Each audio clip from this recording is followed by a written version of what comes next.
Olá, queridas e queridos, tudo bem com vocês? Bem, hoje vamos dar continuidade a falar sobre os períodos da arte rupestre. Vou dar uma pincelada sobre estes períodos.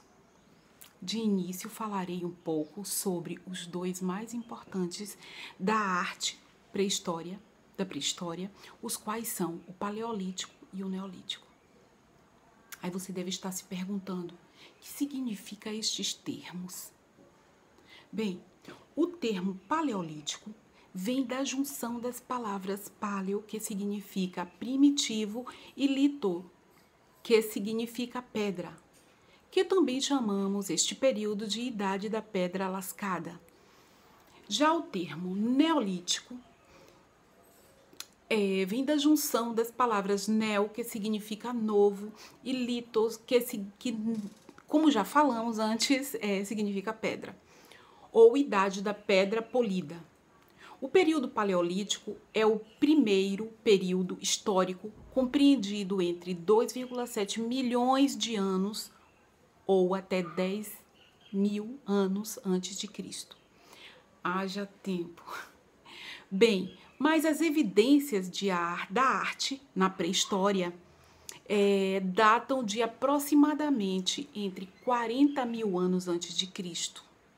Na verdade, para entender melhor o período paleolítico, é importante conhecermos características deste momento da história.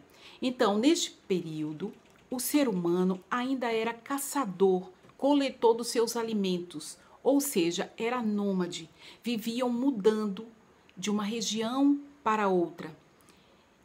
E por viver estas constantes buscas por condições de vida para sobreviver, eles abrigavam-se em grutas, embaixo de enormes pedras ou cavernas, e nestes lugares eles deixavam sua marca.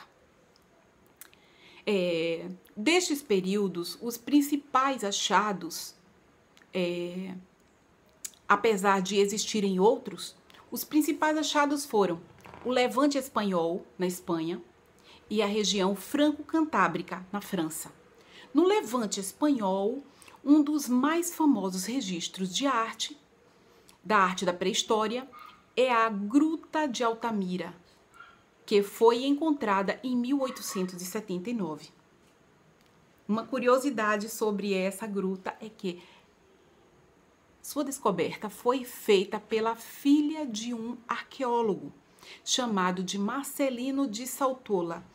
Ele trabalhava nas redondezas e a sua filha de 9 anos entrou em uma pequena passagem da gruta e se deparou com um teto repleto de ilustrações rupestres, representando animais, entre elas a pintura simbólica de O Grande Bisonte. Outra descoberta foi na região franco-cantábrica, a Gruta de Lascaux, que foi descoberta por 4 adolescentes em 1940. Seu teto também possuía uma quantidade enorme de animais, mas o mais curioso é a sobreposição entre as figuras. Após datarem as imagens, descobriu-se que elas foram feitas em épocas diferentes, fazendo com que os historiadores acreditassem que os nossos antepassados enxergavam aquele local de forma especial. Figuras rupestres encontradas nas grutas não eram apenas pinturas. Antes de pintar, os homens sucavam as rochas com pedra até que o contorno do seu desenho estivesse pronto. Só então o contorno era preenchido utilizando-se pigmentação natural. Por isso, considera-se que antes de ser pintor, o homem foi um escultor. Ele esculpiu seus desenhos, também era necessário as pontas das ferramentas serem esculpidas. E em relação à pigmentação natural, a hipótese de que ela era feita à base de gordura animal, misturada com pó de materiais como carvão, para fazer a cor preta, barro para fazer a cor vermelha, ossos triturados e outras que eram maceradas. No campo da história, discute-se sobre as motivações que levaram os homens nômades a esculpirem e a pintarem figuras rupestres. E a teoria mais aceita no campo acadêmico é que é da magia propiciatória. Esse nome existe porque a hipótese é que os homens iam as pinturas para lhe propiciar, daí o nome propiciatória. Outro motivo é que esse período era muito complicado a obter comida, havia uma relação de respeito entre o homem e o animal, pois o ser humano ainda não ocupava posição de destaque nessa relação. Por isso, os teóricos afirmam que o homem paleolítico desenhava aquilo que ele queria ter.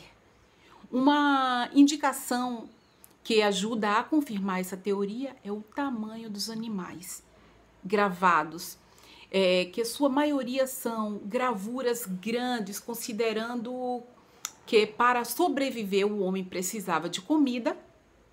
É natural que eles queriam um bicho grande.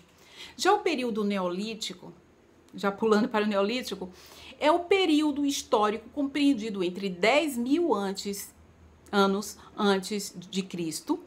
Nele havia uma revolução estilística, bem clara, nas pinturas encontradas na Idade da Pedra Polida.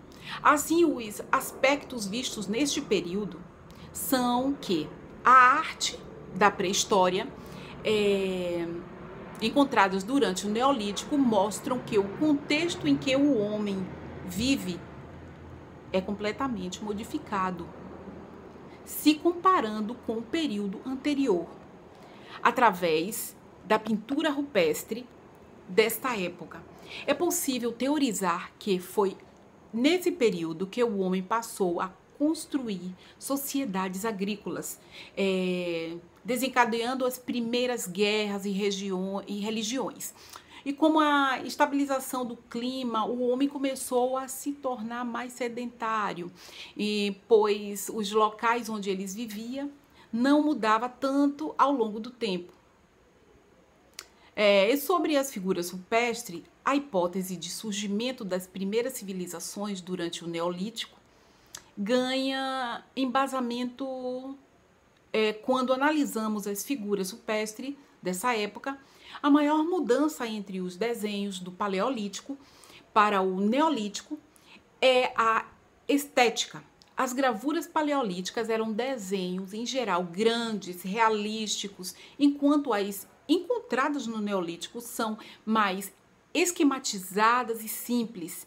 Neste momento, é possível observar que agora as pinturas passam a ser feitas em locais de acesso mais fácil, sem contar que é possível ver as pessoas ao redor dos animais, convivendo com eles, como se estivesse domesticando. Assim, a base dos desenhos do grafismo, guerras e religiões dessas figuras, podem assumir que foram aí que começaram as primeiras também guerras. É possível encontrar desenhos de homens com cabeça de touro, armados e degladiando-se.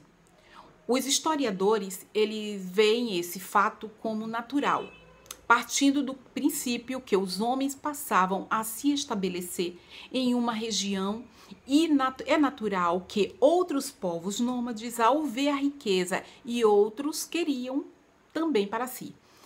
Com base ainda nessa hipótese de surgimento das primeiras sociedades, que se acredita que durante a Idade da Pedra Polida as primeiras religiões surgiram, a teoria é de que, a partir do momento que o homem passa a depender do clima para sobreviver, ele começa a querer entender e justificar por que está fazendo sol ou chuva.